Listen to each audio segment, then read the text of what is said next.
Hello, कैसे हैं आप लोग? आई होप सभी बहुत अच्छी हैं। चलिए कंटिन्यू करते हैं सॉल्यूशन ऑफ ट्रायंगल को। सॉल्यूशन ऑफ ट्रायंगल में मैंने काफ़ी सारी चीज़ें करके लेक्चर में बता दी थी। चलिए उसी को हम कंटिन्यू करते हैं। मान लीजिए कोई ट्रायंगल है ABC। ए के सामने वाला जो साइड है वो स्मॉल ए है, बी के सामने वाला जो साइड है स्मॉल बी है, सी के सामने वाला जो साइड है वो स्मॉल सी है। ठीक है, आपको पता ही होगा इसका जो सेमी पैरामीटर होता है small s equal to a plus b plus c upon two. ठीक है, अब मान लीजिए कि ये तीनों साइड आपके पास है, मतलब तीनों साइड आपको पता है और मुझे इसका क्या निकालना है, एरिया निकालना है। तो इसके एरिया का फॉर्मूला होता है आपका इन root s s minus a s minus b and s minus c. अगर तीनों साइड आपके पास है तो आप लोग आसानी से क्या निकाल सकते हैं, ट्रायंगल का एरिया निकाल सकते हैं। और यहाँ पे आपका एस क्या है, आपका सेमी पैरामीटर। ठीक है, सेमी पैरामीटर मतलब अर्ध परिमाप। ठीक है, तो सेमी पैरामीटर आपका एस है। इसके लिए मैंने क्या किया, तीनों साइड को ऐड किया, टू का डिवाइड किया। ठीक है, और एरिया हुआ root s s minus a s minus b s minus c. तो ये एरिया का फॉर्मूला और ये सेमी पैरामीटर है जो मैं पिछले लेक्चर में बता चुका हूँ आपको। चलिए मान लीजिए अगर आपका कोई ट्रायंगल है आपके पास। ठीक है, ये आपका ट्रायंगल है। ठीक है, ये आपका ट्रायंगल है। ये आपका ए है, ये आपका बी है और ये आपका सी है। मान लीजिए वर्टेक्स ए से मैंने परपेंडिकुलर डाला इस पे, वो परपेंडिकुलर मिला डी पे, और इस परपेंडिकुलर की माप कितनी है, स्मॉल p1। ठीक है, और ए के सामने वाला जो भुजा है वो स्मॉल ए है, ए के सामने वाली साइड क्या है, स्मॉल ए है। तो एक फॉर्मूला और होता है एरिया का, 1/2 बेस इंटू हाइट। तो 1/2 बेस इंटू हाइट से हो जाएगा ए इंटू p1। ठीक है, तो मैं बोल सकता हूँ एरिया को मैंने डेल्टा से रिप्रेजेंट कर दिया। तो डेल्टा इक्वल टू हो गया 1/2 ए P1। ठीक है, अब मान लीजिए, वैसे तो जे वाला फॉर्मूला कहाँ से आया आपको पता होगा, ट्रायंगल का जो एरिया होता है वो 1/2 बेस इंटू हाइट से आया। ठीक है, अब जरूरी थोड़ी ना कि ए पे ही मैंने परपेंडिकुलर डाला हो। मान लीजिए कि जे वाला जो परपेंडिकुलर है वो कहाँ पे डाला मैंने मैंने बी से डाला, वो कहाँ पे डाला, ए सी पे। मान लो बिंदु ई पर जाकर मिला, तो इस परपेंडिकुलर की माप मैंने क्या रखी, P2। इस परपेंडिकुलर का नाम क्या रखा अपन ने, P2। तो इसका जो एरिया बनेगा वो बनेगा हाफ बी P2। ठीक है, तो सीधा इतना याद रखना है कि अगर ए से परपेंडिकुलर डालेंगे तो यहाँ पे साइड ए आएगी, बी से परपेंडिकुलर डालेंगे तो यहाँ पे बी आएगा, और परपेंडिकुलर अगर हमने सी से डाला तो सिमिलरली 1/2 सी P2 आया। ठीक है, तो जो आपका एरिया है वो कितना आया, 1/2 सी P2। तो इतना याद रखना है, जब ए से परपेंडिकुलर डालेंगे तो ए पर किस भुजा पर आएगा, ए पर आएगा। बी से परपेंडिकुलर डालेंगे तो बी भुजा पर आएगा, और सी से परपेंडिकुलर डालेंगे तो सी भुजा पर आएगा। तो ए से जब परपेंडिकुलर डाला तो ए आया, बी से परपेंडिकुलर डाला तो बी आया, और सी से परपेंडिकुलर डाला सी आया। ए से जो परपेंडिकुलर की माप है उसको क्या माना, P1 माना। बी से जो परपेंडिकुलर की माप है उसको P2 माना, और सी से जो परपेंडिकुलर की माप है उसको क्या माना मैंने, P3 माना। क्या माना अपन ने यहाँ, P3 माना। ठीक है, अच्छा जी मैं बता क्यों रहा हूँ, उसका भी एक रीजन है। उसका क्या रीजन है, अगर मैं यहाँ से बनाऊं, यहाँ से क्या बनाऊं, P1 की वैल्यू बनाऊं, तो यहाँ से जो P1 की वैल्यू है वो 2 डेल्टा अपॉन कितना है, ए है। यहाँ से P2 की जो वैल्यू है वो 2 डेल्टा अपॉन बी है, और P3 की जो वैल्यू है वो 2 डेल्टा अपॉन सी है। ये बड़ा इंपॉर्टेंट क्वेश्चन है, यहाँ से एग्जाम्पल बन जाएगा, ये क्वेश्चन हम लोग बना सकते हैं। क्वेश्चन क्या है कि जैसे मान लीजिए किसी त्रिभुज में भुजाओं का अनुपात दिया गया, भुजाओं का अनुपात दिया गया, तो उसकी जो तीनों साइड है उसका रेशियो दिया गया, और मुझे उनके परपेंडिकुलर का रेशियो निकालना है। ए से डालेगा परपेंडिकुलर, बी से डालेगा परपेंडिकुलर, और सी से डालेगा परपेंडिकुलर। तो अगर मैं यहाँ पे P1 ratio, P2 ratio, P3 लिखना चाहूँ, चलिए इसी से लिख दे रहा हूँ, कोई क्वेश्चन नहीं, इसी को मैं आगे बढ़ा दे रहा हूँ। तो ये क्या बनेगा, 2 delta upon a ratio, 2 delta upon b ratio, 2 delta upon c. अच्छा यहाँ पे पूरे में क्या है, रेशियो में, तो 2 डेल्टा से हम लोग क्या करेंगे, डिवाइड करेंगे, तो यहाँ पे हो जाएगा 1/a ratio 1/b ratio 1/c।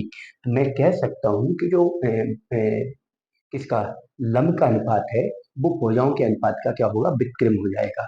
तो जैसे जी P1 ratio P2 ratio P3 बराबर हो जाएगा 1/A ratio 1/B ratio 1/C। तो इतना याद रखना है, ये आपका एरिया का फॉर्मूला है। एरिया के फॉर्मूले के बाद एरिया निकालने के लिए मैंने किसका यूज किया, ए से परपेंडिकुलर डाला, तो परपेंडिकुलर कहाँ पर आया, ए पर आया, और ए से डाले गए परपेंडिकुलर की माप को मैंने क्या नाम दे दिया, P1। तो यहाँ से बना 1/2 A P1। अगर मैंने बी से परपेंडिकुलर डालेंगे तो 1/2 B P2, और सी से डालेंगे तो 1/2 C P3। ए से डाले गए परपेंडिकुलर की माप को P1 बोला, बी से P2 बोला, और सी से P3 बोला। तो मैंने यहाँ से P1 P2 P3 की वैल्यू निकाली, तीनों का रेशियो निकाल दिया। ठीक है, तो बस सीधा इतना याद रखना है कि जो साइड है वो क्या है, परपेंडिकुलर का क्या हो गया, रेसिप्रोकल रेशियो के बराबर होगा। रेसिप्रोकल रेशियो के कैसे होगा, बराबर होगा। ठीक है, तो ये आ जाता कभी कभार, तो इतना आपको याद रखना है। ठीक है, चलिए आगे बढ़ते हैं।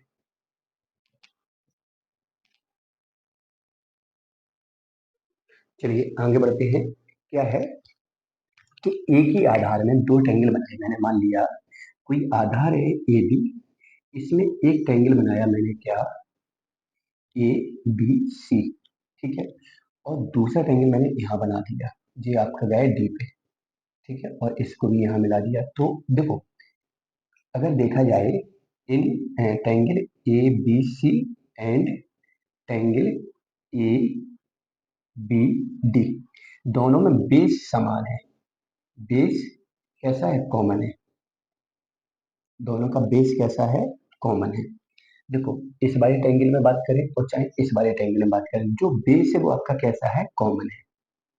बेस कैसा है, कॉमन है। तो इतना याद रखना है कि एक ही बेस में बने त्रिभुज, एक ही बेस में बने ट्रायंगल, एक ही बेस में मैंने दो ट्रायंगल बनाए या दो से ज्यादा ट्रायंगल बनाए, तो अगर मैं दो की बात करूं, तो एक ही बेस में मैंने कितने ट्रायंगल बनाए, दो ट्रायंगल बनाए। और दोनों ट्रायंगल के एरिया के रेशियो की बात करें, किसकी बात करें, एरिया के रेशियो की, मतलब एरिया ऑफ किसका, ए बी सी, किसका, area of A B C. और मैं बात करूं area of A B D. ठीक है, दोनों ट्रायंगल के एरिया के रेशियो की अगर बात करें, तो यहाँ पे देखो क्या करेंगे, मैंने इसको थोड़ा सा आगे बढ़ाया, समझना बहुत से, और मैंने यहाँ से परपेंडिकुलर डाल दिया। तो यहाँ से परपेंडिकुलर डालेंगे तो ही मिल जाएगा। इस परपेंडिकुलर की माप क्या रखी, P1, इसकी परपेंडिकुलर की माप कितनी है, P2। ठीक है, तो मैंने क्या बोला कि आधार एक ही है, दोनों ट्रायंगल के लिए जो आधार है, बेस है, वो कॉमन है। ठीक है, तो कॉमन बेस वाले ट्रायंगल में जो आप कॉमन बेस वाले जो भी दो ट्रायंगल हैं, उनकी जो एरिया का रेशियो है वो परपेंडिकुलर के रेशियो के बराबर होगा। जैसे मान लीजिए कि कह दिया जाए कि एक ही आधार में बने कोई दो ट्रायंगल है, एक ही बेस में बने कोई दो ट्रायंगल है, और उनके जो परपेंडिकुलर है उनका जो रेट है वो कितना है, P1 जो है परपेंडिकुलर वो 2 है, और P2 जो है वो 8 है। ठीक है, बेस एक ही है, एक ही बेस में मैंने दो ट्रायंगल बनाए, और दोनों ट्रायंगल के जो परपेंडिकुलर है वो P1 P2 कितना है, 2 और 8 है। तो उसके एरिया का मुझे रेशियो पता करना है। तो जैसे मान लिया कि पहले ट्रायंगल का एरिया डेल्टा वन और दूसरे ट्रायंगल का एरिया क्या है, डेल्टा टू है। तो दोनों ट्रायंगल की एरिया का जो रेशियो होगा वो क्या हो जाएगा, 2/8, मतलब 1/4, मतलब 1:4 आपका क्या हो जाएगा, आंसर हो जाएगा। तो याद रखना है, ऐसा क्वेश्चन आ जाता है कि एक ही बेस, क्या बोला मैंने, एक ही बेस में बने ट्रायंगल, एक ही बेस में बने ट्रायंगल, डायरेक्ट पॉइंट याद करो, अगर मैं इसके प्रूफ को लेके चलूंगा तो चैप्टर काफी लंबा खींचेगा, बड़ा टॉपिक है। तो एक ही बेस में, क्या बोला मैंने, एक ही बेस में बने ट्रायंगल का, एक ही बेस में बने ट्रायंगल्स के एरिया का जो रेशियो होगा वो परपेंडिकुलर रेशियो के कैसे होगा, बराबर होगा। चलिए आगे बढ़े। देखिए अभी क्या था कि बेस कॉमन था, बेस क्या था, कैसा था, कॉमन था। तब मैंने दोनों ट्रायंगल के एरिया का रेशियो देखा। अब देखो बेस बदल जाएगा, अब क्या होगा आपका, बेस बदल जाएगा। जैसे मान लीजिए ये ट्रायंगल है आपका, और इसका जो बेस है जैसे ए बी सी, ठीक है, और दूसरा ट्रायंगल मैंने इसी को आगे बढ़ा दिया, और ये कहाँ जाके मिला, डी पर मिला, और मैंने इसको बना दिया। ठीक है, तो अगर मैं बात करूं ट्रायंगल किसकी, एबीसी की, तो एबीसी में जो बेस है वो क्या है, ए बी है, और triangle A D C, A D C, अब इस सी का डी पे गए, वापस सी पे आए। मैं बेस की बात करूंगा तो क्या है, ए डी है। बात समझ पा रहे हो ना, मैंने क्या बोला, मैंने क्या बोला, देखो समझ में तभी आएगा जब आप लोगों ने पहला लेक्चर देखा होगा, दूसरा भी डेडिकेशन देखा होगा, थोड़ी चीजें फास्ट भी है तो थोड़ा सा दिक्कत तो होगी, क्योंकि मतलब क्या है कि अभी तक जितने टॉपिक मैंने आपको लिए, जैसे रिलेशन फंक्शन था आपका, सेट थ्योरी था आपका, बेसिक टेक्नोमेट्री थी, या आपका टेक्नोमेट्रिकल इक्वेशन था, तो जो भी टॉपिक था वो कैसा था, आपका क्लास 11 और 12 से रिलेट करने वाला था। वो कहीं ना कहीं आप लोगों ने 11 और 12 में पढ़ा हुआ था। ठीक है, अब जो टॉपिक है आपका, अब जो टॉपिक है वो थोड़ा सा आपके लिए कैसा है, नया है। नया इन द सेंस ऐसा कह सकते हैं, क्योंकि सॉल्यूशन ऑफ ट्रायंगल पहले था सिलेबस में, बहुत साल पहले अगर देखा जाए तो अपने बोर्ड के सिलेबस में भी था। ठीक है, लेकिन अब वो कुछ समय से हटा दिया गया है।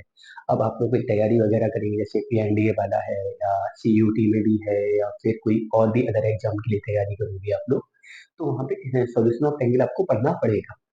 ठीक है, चलिए अब बात करेंगे, क्या बोला मैंने कि जैसे आपके दो ट्रायंगल है, ए बी सी है और एक ए बी सी है, दोनों के बेस अलग अलग हैं। जैसे इसका बेस क्या है, ए बी, और इसका बेस क्या है, ए डी, लेकिन इसमें कुछ कॉमन है। कॉमन क्या है, इसकी हाइट, इसकी हाइट, हाइट या परपेंडिकुलर, दोनों का परपेंडिकुलर पी है, दोनों का जो ऊंचाई है वो पी है। पहले वाले की ऊंचाई पी है और दूसरे वाले की ऊंचाई भी कितनी है, पी है। तो दोनों की जब ऊंचाई बराबर है तो इसके एरिया का जब रेशियो की बात करें, area of A B C और upon area of a c d, a c d, तो दोनों के रेशियो की हम अगर बात करेंगे तो दोनों का जो रेशियो होगा वो बेस के रेशियो के बराबर होगा, A B upon A D. ठीक है, तो इतना याद रखना, जब बेस समान होते हैं, जब ट्रायंगल में बेस समान होते हैं तो एरिया का रेशियो परपेंडिकुलर के रेशियो के बराबर होगा। एरिया का रेशियो ऐसा याद रखो कि अगर बेस समान है, क्या समान है, बेस, तो एरिया का रेशियो परपेंडिकुलर के रेशियो के बराबर होगा। और अगर परपेंडिकुलर बराबर है तो एरिया का रेशियो बेस के रेशियो के कैसे होगा, बराबर होगा। तो ऐसे इस पॉइंट को हम लोग याद कर सकते हैं। चलिए, तो आई होप इतना क्लियर होगा। कुछ चीजें हैं जिसको आपको बहुत अच्छे से तैयार करना पड़ेगा। ठीक है, अब बहुत अच्छा टॉपिक है, ठीक है, एक इम्पोर्टेंट है, अब थोड़ा सा हट, अब आपको और नया मिलेगा। जैसे कि आपका टॉपिक है क्या, साइन रूल। क्या है आपका, साइन रूल। चलिए, साइन रूल क्या होता है, मान लीजिए एक कोई सर्किल है और ये सरकम सर्किल है किसी ट्रायंगल एबीसी का, किसी ट्रायंगल एबीसी का, ए बी और सी का क्या है, सरकम सर्किल है। क्लियर है, तो यहाँ कहीं इसका सेंटर होगा। ठीक, जिसका सेंटर है वो मैंने इसको यहाँ मिला दिया। ठीक है, तो भाई जब मैंने इसको यहाँ मिलाया तो जिसकी क्या होगी, रेडियस होगी। ठीक है, तो मैंने सरकम सर्किल की रेडियस को किससे रिप्रेजेंट किया था, कैपिटल आर से। ठीक है, चलिए अब मैं क्या करूंगा, मैंने यहाँ से परपेंडिकुलर डाला। अच्छा जी, तो आपको पता ही हो, जैसे ये ओ है, ये बी है, ये सी है, तो इसको क्या मान लेंगे, डी। अच्छा, सेंटर से किसी भी कोण पर, मतलब किसी भी जीवा पर अगर मैं परपेंडिकुलर डालता हूँ तो उसको क्या करता है, बाइसेक्ट, मतलब जे वाला भाग और जे वाला भाग कैसा होगा, बराबर होगा। ठीक है, चलिए, अच्छा दूसरी बात क्या है, ए के सामने वाली भुजा को हम लोग क्या बोलते हैं, स्मॉल ए। क्या बोलते हैं, स्मॉल ए। अच्छा, एक आपने और पढ़ा हुआ कि आपका किस पर, अर्धी पर और केंद्र पर, सेंटर पर और उसके आर्क, मतलब चाप पर, चाप कह दो या उसका सरकमफ्रेंस कह दो, उस पर बना जो एंगल होता है उसमें कितने का फर्क होता है, 2 टाइम्स, मतलब जैसे अगर ये थीटा है तो ये 2 थीटा होगा, अगर ये 30 है तो ये 60 हो जाएगा, अगर ये आपका 60 है तो ये 120 हो जाएगा, मतलब कहने का मतलब ये है बेटा। तो अगर ये वाले एंगल को मैंने ए माना तो ये पूरा एंगल तो ए रहेगा। मैंने क्या बोला कि ये वाला एंगल जो है वो ऊपर वाले एंगल के कैसे होगा, डबल होगा। मतलब उसके सरकमफ्रेंस पे जो भी एंगल बनेगा, किसी भी टाइम, मतलब किसी भी किसका, जीवा का, उसके सरकमफ्रेंस पर जो एंगल बनेगा, उसके सेंटर पर जो एंगल बनेगा, उन दोनों एंगल में कितने का फर्क होगा, डबल का फर्क होगा। मान लीजिए अगर यहाँ पे ये एंगल ए है, वैसे मैंने जनरली सोल्यूशन ऑफ एंगल में ए वाले एंगल को ए ही माना, बी वर्टेक्स वाले एंगल को बी माना, सी वर्टेक्स वाले को सी माना। तो अगर ये ए है तो ये पूरा 2a हो जाएगा, और ये 2a हो जाएगा तो ये आधा कितना हो जाएगा, ए। जे ए हो जाएगा और जे वाला भी कितना हो जाएगा, ए हो जाएगा। ठीक है, चलिए अब हम लोग क्या करने वाले हैं यहाँ पे, तो भाई क्या है, जे ए है और जे बी क्या है, ए है। अगर मैं इस एंगल की बात करूं, अगर मैं इस एंगल की बात करूं तो मैंने यहाँ पे अप्लाई कर दिया साइन ए, और साइन थीटा इक्वल टू क्या होता है, परपेंडिकुलर अपॉन हाइपोटेनस, मतलब लंब बटे कर्ण। तो ए के लिए परपेंडिकुलर का काम करेगा बी डी अपॉन हाइपोटेनस मतलब कर्ण, तो 90 के सामने क्या आ रहा है, आर आ रहा है। तो मैं बोल सकता हूँ कि जो आपका बी डी है वो कितना है, आर साइन ए, कितना है, आर साइन ए। चलिए इसी प्रकार मैं अगर इस वाले ट्रायंगल की बात करूं, इस वाले ट्रायंगल की, तो यहाँ पे मैं फिर से साइन ए लूंगा, क्या लूंगा, साइन ए। तो जब मैं यहाँ पे साइन ए लूंगा, क्या लूंगा, साइन ए, तो इसमें क्या बोलूंगा मैं, कि आपका परपेंडिकुलर, तो ए के सामने परपेंडिकुलर क्या हो जाएगा, डी सी अपॉन क्या हो जाएगा, हाइपोटेनस, हाइपोटेनस कितना है, आर। मैंने इस वाले ट्रायंगल में साइन थीटा लगाया, इस वाले ट्रायंगल में भी मैंने साइन लगाया, then D C equal to हो गया आर साइन ए। चलिए इसे मान लीजिए फर्स्ट, इसे मान लीजिए सेकेंड। अब मैं फर्स्ट और सेकेंड को क्या करूंगा, ऐड करूंगा, फर्स्ट और सेकेंड को क्या करूंगा, ऐड करूंगा। वैसे आपको इस पूरे प्रूफ से कोई मतलब नहीं है, ज्यादा इसको डीप जाने की जरूरत नहीं है, केवल मैं समझाने के लिए आपको बता दे रहा हूँ। केवल आप इसका साइन रूल में लास्ट में फॉर्मूला निकलेगा, वो आपको सीखना है, ठीक है। ज्यादा आपको बहुत ज्यादा लोड नहीं लेना दिमाग पे, आसानी से हो जाएगा। चलिए चलिए, तो देखो यहाँ पे इन दोनों को ऐड किया, तो यहाँ पे कितना हो जाएगा आपका बी डी, और यहाँ पे हो जाएगा आपका डी सी, ठीक है। ये लेफ्ट हैंड हो गया, राइट हैंड कितना हो गया, आर साइन और आर साइन, तो टू आर साइन ए। तो इन दोनों का अगर समेशन करेंगे तो किसके बराबर आएगा, ए के बराबर, ए बराबर आ गया टू आर साइन ए, ठीक है।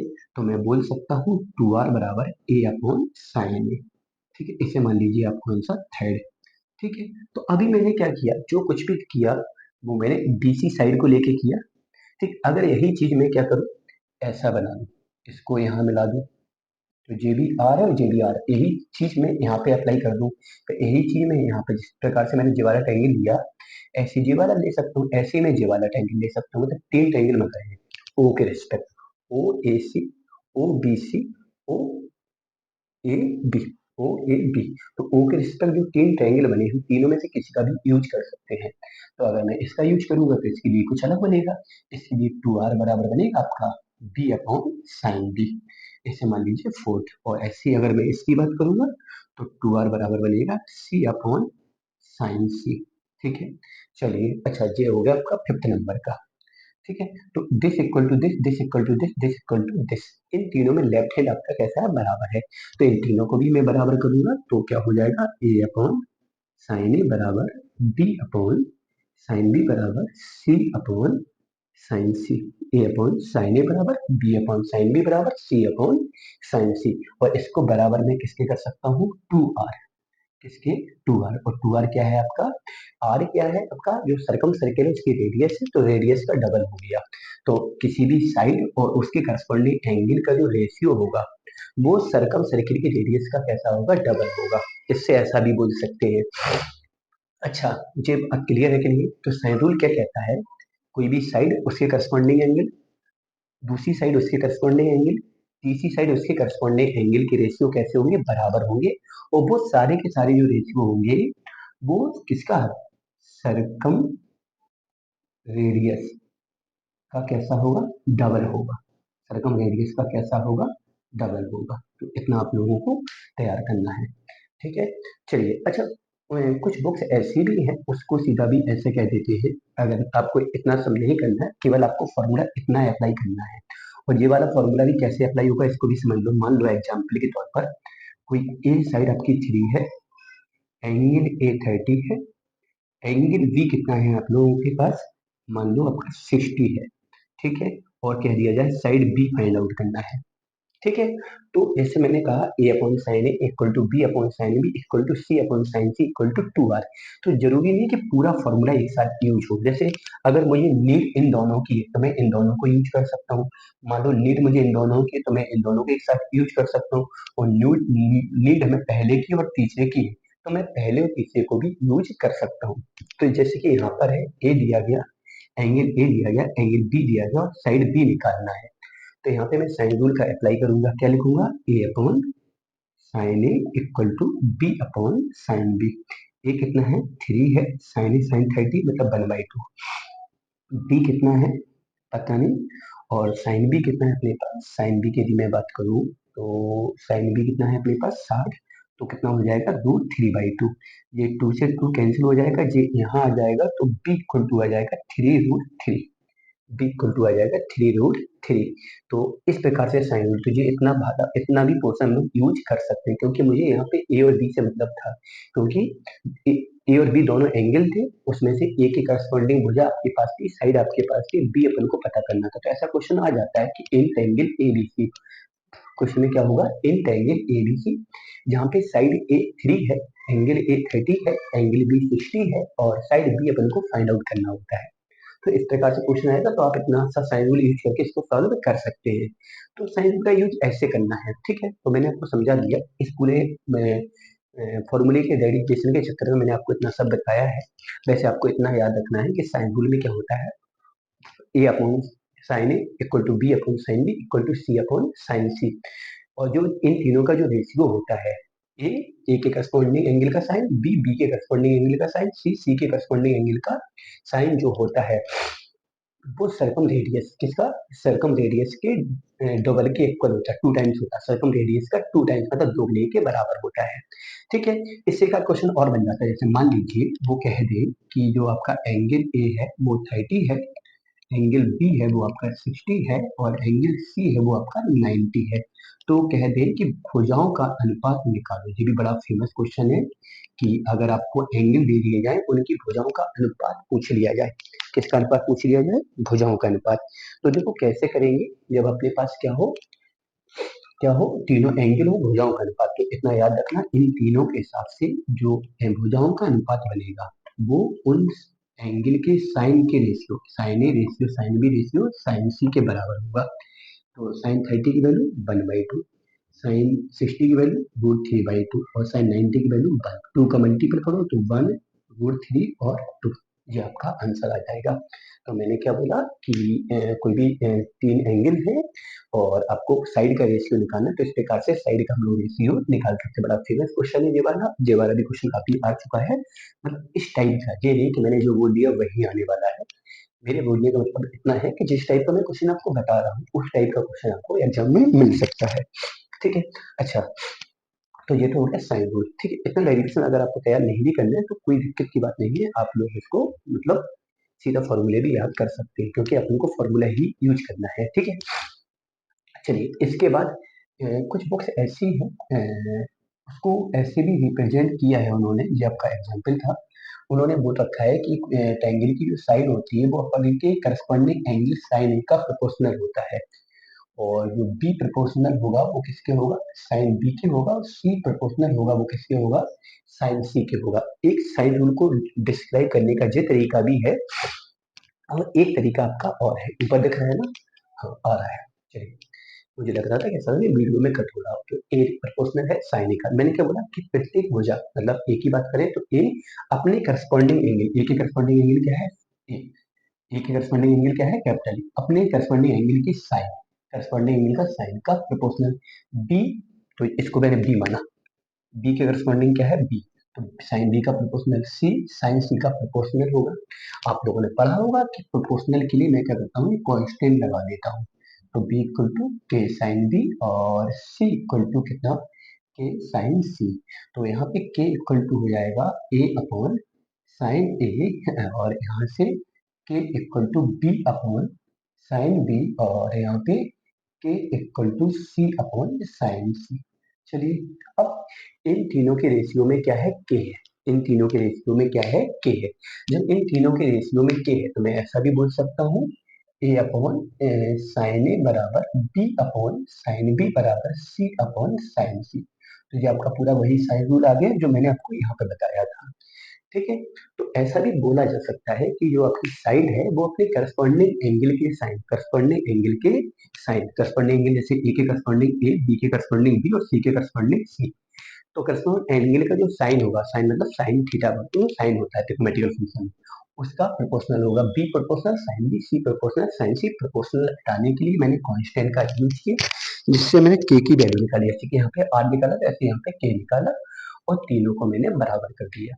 तो ये भी साइन रूल को डिस्क्राइब करने का एक तरीका है, ठीक है। चलिए इसकी सॉल्व लीजिए। चलिए अब देखिए यहाँ पे मान लो कोई ट्रायंगल है आपका ABC। ठीक है, अभी मैं इसको रफ नहीं कर रहा हूँ क्योंकि इसका भी मुझे काम है, तो मैं इसको रफ नहीं कर रहा हूँ, यहीं छोड़ दे रहा हूँ। ठीक है, तो देखो यहाँ पे क्या करेंगे। यहाँ पे मैंने क्या किया, ए के सामने क्या है, ए है, बी के सामने बी है, और सी के सामने क्या है, सी है। ए के सामने ए माना, बी के सामने बी माना, सी के सामने मैंने क्या माना, सी माना। ठीक है, अब मैंने क्या किया कि इससे यहाँ पे एक लम डाला, समझना गौर से, और लम मान लो डी पर आया। ठीक है, लम कहाँ पे आया, डी पर आया। ये कौन कितना है आपको पता ही है, बी है, क्योंकि मैंने सॉल्यूशन ऑफ ट्रायंगल में बोला कि बी के जो वर्टेक्स बी है उस एंगल को बी बोलेंगे, जो वर्टेक्स ए है उस एंगल को ए बोलेंगे, और जो वर्टेक्स सी है उस एंगल को हम लोग सी बोलेंगे। ठीक है, तो ये बी है। अगर मैं इस ट्रायंगल में साइन बी का यूज करूंगा तो परपेंडिकुलर मतलब A D upon hypotenuse, hypotenuse कितना है, सी, तो ए डी बराबर क्या हो जाएगा, सी साइन बी। कितना होगा, सी साइन बी। तो त्रिभुज का एरिया होता है 1/2 बेस, बेस कितना है ए, हाइट कितना है ए डी, तो मैं बोल सकता हूँ 1/2 ए, और हाइट कितनी आई आपके पास, सी साइन बी। तो इससे भी आपका ट्रायंगल का एक एरिया निकल आया, कितना, half a c sine B. तो इससे देखो तीन फॉर्मूले बनेंगे, जैसे कि देखा है अपन ने, जब भुजा ए सी है, भुजा कौन सी है, ए सी, तो ए और सी के बीच में एंगल क्या था, बी, तो एंगल में साइन किसका लेना है, बी का। ठीक है, अगर मान लीजिए इसी से दूसरा फॉर्मूला बन जाएगा, आपको डायरेक्ट फॉर्मूला ही याद करना है। कोई भी दो भुजाएं, उनके बीच का कोण, जैसे ए और सी है, उनके बीच का कोण क्या था, बी, तो half a c sine B. मान लो मैं ए बी की बात करूंगा तो हाफ ए बी, और उनके बीच में क्या है, सी, तो यहाँ पे क्या हो जाएगा, साइन सी। और अगर मैं बात करूंगा किसकी, बी सी की, तो डेल्टा इक्वल टू हो जाएगा हाफ बी सी और साइन ए। तो मैंने क्या बोला है कि अगर किसी भी ट्रायंगल में दो भुजाएं आपके पास हैं, उनके बीच का कोण आपके पास है, तो आप उसका एरिया निकाल सकते हैं। आप उसका क्या निकाल सकते हैं, एरिया निकाल सकते हैं। तो क्या था यहाँ पे, दो भुजाएं थी, देखो मैंने कैसे बनाया, पहले मैंने ट्रायंगल लिया, और ट्रायंगल ए के सामने ए बोला, बी के सामने बी बोला, सी के सामने सी, ए से लम डाला, लम कहाँ पे जाके मिला, डी पे जाके मिला। ठीक है, तो मैंने इस छोटे वाले ट्रायंगल को लेके साइन बी लगा दिया, तो परपेंडिकुलर अपॉन हाइपोटेनस, क्योंकि ये मैंने यहाँ पे लम डाला है। ठीक है, तो परपेंडिकुलर हाइपोटेनस से मैंने क्या वैल्यू निकाली, एडी की, एडी कितना आया, सी साइन बी, एडी आ गया। चलिए, वैसे ट्रायंगल का एरिया होता है delta equal to half base into height, base कितना है ए, हाइट कितना है एडी। चलिए एडी की वैल्यू कितनी है, सी साइन बी, ए ज्यों कितना, हाफ ज्यों कितना, तो ये आपका एरिया आ गया। तो अगर ए और सी आपके पास है, उनके बीच का एंगल है, तो उसके लिए फॉर्मूला, ए बी है उनके बीच का एंगल है तो उसके लिए फॉर्मूला, बी सी और उसके बीच का एंगल है तो उसके लिए फॉर्मूला। ठीक है, तो यहाँ से क्या निकल के आ रहा है आपका, अगर कोई भी त्रिभुज की दो भुजाएं उनके बीच का कोण आपके पास है, तो आप लोग उसका एरिया निकाल सकते हैं। चलिए इसके इससे साथ ही एक फॉर्मूला और भी है इसमें, मैं इसको रब करता हूँ, क्योंकि मैंने काफी चीजें बता दी हैं, तो मैं इसको रब करूंगा अब, क्योंकि मुझे आगे और बढ़ना है। मान लीजिए किसी ट्रायंगल में, किसी ट्रायंगल में मैं एक छोटा सा काम करूंगा यहाँ पे। अभी आप किसी भी फॉर्मूले को उठाओ, जैसे क्योंकि मैंने उठाया delta equal to half a c sine B, क्या उठाया, delta equal to a c sine B. ठीक है, अगर मैं यहाँ से साइन बी की वैल्यू निकालूं, यहाँ से मैं किसी भी फॉर्मूले को उठा सकता था, तो यहाँ से अगर मैं साइन बी निकालूंगा तो साइन बी कितना आएगा आपका, साइन बी कितना आएगा, जापान में चला जाएगा तो हो जाएगा कितना, बी अपॉन टू आर। कितना आएगा आपका, बी अपॉन टू आर, कितना आएगा, बी अपॉन टू आर। तो यहाँ पे delta equal to half a सी, और साइन बी की वैल्यू कितनी है, बी अपॉन टू आर, तो यहाँ पर कितना हो जाएगा, a B c upon four R, a B c upon कितना हो जाएगा, फोर आर। तो ये वाला फॉर्मूला हम लोग कब यूज करेंगे एरिया के लिए, जब आपके पास क्या हो, तीनों भुजाएं आपके पास हो, क्या हो, तीनों साइड आपके पास हो, और क्या हो, सर्कम सर्कल, किसका, सरकम सर्किल की रेडियस आपके पास है। ठीक है, तो ये वाला फॉर्मूला मुझे तब यूज करना है एरिया का, क्या, a B c upon four delta, जब आपके पास तीनों साइड हो और सरकम सर्किल की रेडियस हो। वैसे तो अगर तीनों साइड अगर आपके पास है तो एरिया का एक फॉर्मूला और होता है, root s, s minus a, s minus b, s minus c. लेकिन भाई सोल्यूशन उठाएंगे ना, बहुत सारे फॉर्मूले हैं, बहुत सारी कंडीशन है, तो मतलब कंडीशन खत्म होने का नाम ही नहीं ले रही, तो इतना क्लियर होगा आपका। चलिए एक तो ये बन गया, देखो दोनों भुजाएं हो उनके बीच का कोण हो, दोनों भुजाएं हो उनके बीच का कोण हो, दोनों भुजाएं हो उनके बीच का कोण हो, तब आपके एरिया का फॉर्मूला ये होगा।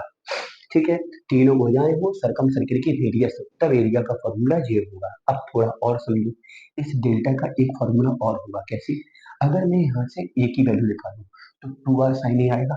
यहाँ पे देखो ए की वैल्यू निकाला है किससे, थर्ड से, तो क्या आएगा 2r साइन ए।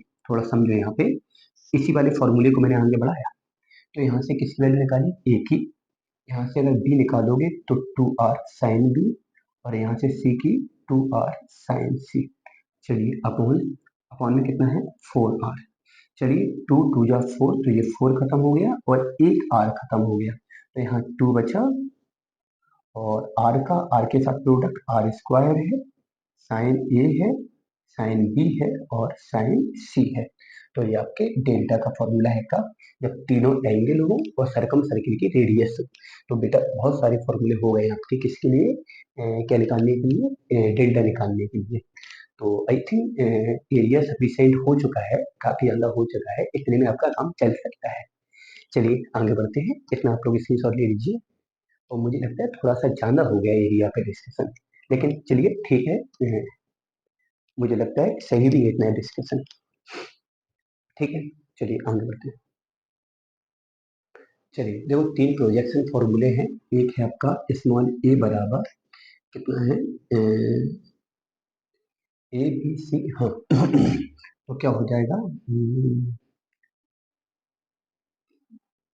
सी कॉस बी और बी कॉस सी, और स्मॉल बी का होगा ए कॉस सी और सी कॉस ए, और स्मॉल सी का होगा कितना, ए कॉस बी और बी कॉस ए। इसको याद करने का तरीका क्या है, जैसे यहाँ पे लेफ्ट में ए आया तो राइट में कहीं ए नहीं आना चाहिए, लेफ्ट में यदि बी आया तो राइट में कहीं बी नहीं आएगा, और लेफ्ट में यदि सी आया तो राइट में कहीं सी नहीं आएगा। और दूसरा इतना हो गया कि कुछ चीजें आप लोग क्या करो, टेक्निकली याद करो, टेक्निकली तैयार करो, ऐसे तो बहुत सारी चीजें हैं आप लोग तैयार नहीं कर पाएंगे। ठीक है, तो आप लोग इतना तैयार नहीं कर पाएंगे, कुछ चीजें आपको टेक्निकली तैयार करनी पड़ेगी। टेक्निकली मतलब चीजों को समझ के।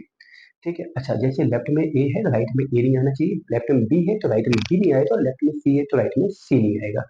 ठीक है, अच्छा और क्या है, जैसे मान लीजिए यहाँ पे साइड जो भुजा है वो सी लिया तो एंगल के साथ बी आएगा, और बी लिया तो सी आएगा, ए के साथ सी है तो सी के साथ ए है, ए के साथ बी है, बी के साथ ए है। बस इतना है ही, जैसे ए यहाँ पे आ गया तो यहाँ पे ए नहीं आना चाहिए। अच्छा ये बनता कैसे है, जैसे मान लीजिए इस वाले ट्रायंगल को उठाया जी, आपको लर्न ही करने पड़ेंगे, मैं भले ही हर क्वेश्चन को मैं हर फॉर्मूले को मैं डिस्क्राइब कराने के चक्कर में पढ़ रहा हूँ, क्योंकि इस चैप्टर में इतना डीप मैं इसलिए जा रहा हूँ क्योंकि आप लोगों के लिए चैप्टर थोड़ा सा नया है।